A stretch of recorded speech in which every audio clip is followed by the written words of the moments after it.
Welcome. So lecture 7.3 got cut off at the very end, so I'm going to finish the last 5 slides as just a add-on to 7.3. So we've finished, we were just talking about the hippocampus, and let me get back there. So I'm going to just start that section again. The hippocampus is a structure in the medial temporal lobe, and it's important for declarative memories.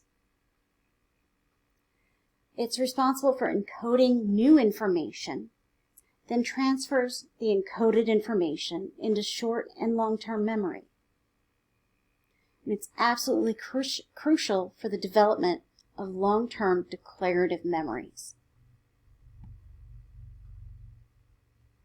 So we've got the hippocampus right here, which is part of the medial temporal lobe. So the medial temporal lobe it's actually a large structure. If I had my left hemisphere on here too, you would see how large it is. You can see it again in your textbook. So I talked about how, the brain can't detect the difference between perception and reality. So I've already talked about that, so I'm not going to worry about it. Spatial memory is memory for the physical environment. So place cells in the hippocampus help with spatial memory. The hippocampus helps us create mental maps. In the laboratory, place cells fire only when a rat returned to a specific location. They didn't fire in a new environment. I had you guys watch a video in the last lecture, 7.2, about London taxi drivers.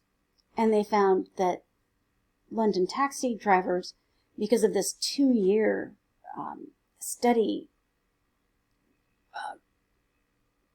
certification, they have to memorize London. And I don't know if you've been to London, but I have, and it's insane. It's a 2,000-year-old city that's so disorganized because it's so old. So London taxi drivers are amazing. Their ability, their hippocampus got bigger than the average person's. And so their ability to navigate their mental map is very powerful, and their mental map is very big. So the hippocampus is one of the main or major memory systems in the brain.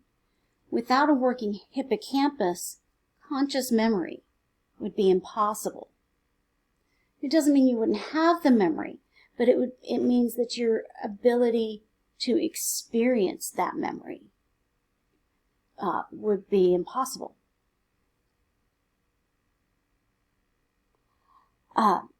So here they were doing a study with a rat, and the hypothesis was that the hippocampus is important for spatial memory. So a rat is placed in the Morris water maze and must learn to find the hidden platform.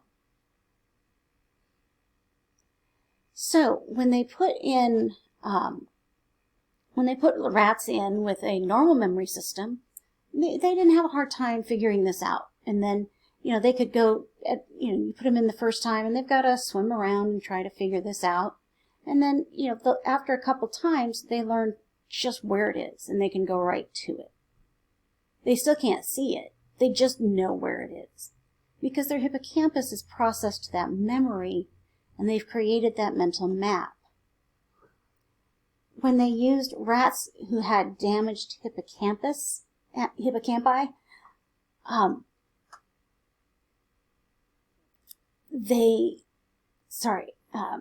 after many trials, normal rats quickly learned where to find the hidden platform. And rats with damaged hippocampi had great difficulty learning how to find the hidden platform. They were able to find it. They weren't able to remember where it was. So the rats that had normal hippocampi, they got very fast at just swimming right to the hidden platform.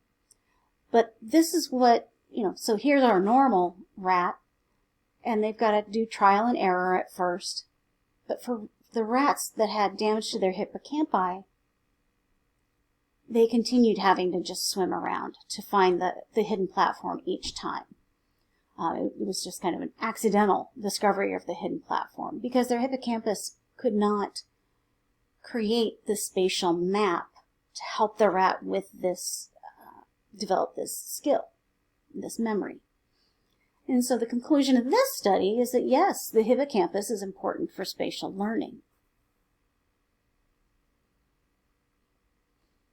So in chapter 3, we talked a little bit about various neurotransmitters. So a group of neurochemicals modulates the storage of memories. These are memory modulators. They help with consolidation of memory. So one of the neurotransmitters they found that's pretty powerful for memory is epinephrine. Epinephrine is an excitatory neurotransmitter, so it speeds up the brain in the parts of the brain that it's operating in. And whenever we are excited or afraid, our brain releases epinephrine, and that helps enhance memory. That brings us to the amygdala. The amygdala is probably responsible for memory modulation, which is the consolidation of new memories through activity in its norepinephrine receptors. Norepinephrine is a different neurotransmitter, but very related to epinephrine. And so it's likely that the amygdala is doing more than just encoding the emotion of events, of memories. The amygdala is active, very active during emotional memories. And what's really interesting, for some reason, the right, so in men, the left amygdala activates for emotional memories, and in women, it's the right amygdala that activates for emotional memory. And for some reason, because of this difference, women remember the emotional aspects of memory better than men do. Now, whenever we look at sex differences in the brain, something we need to keep in mind is that there are differences, but that doesn't mean that either brain is better than the other. It's just a difference. So, men do better with visuospatial tasks in general. Women do better with language, multitasking, and the emotion of memory. But are these significant differences? Not in the big picture. It can be with language. It just depends on what that man or woman does with language in their daily life. But women just learn language more quickly and can use it more fluidly. So when it comes to the amygdala, when we're looking at the emotion of memories, the left activates for men and the right amygdala activates for women. This allows women to remember the emotional aspects of memory better than men do. But in the scheme of things, it doesn't really matter. It's just a sex difference that we've recognized. Okay, so that's the end of lecture 9.3. I'm sorry that this cut off into 2 recordings. Thank you.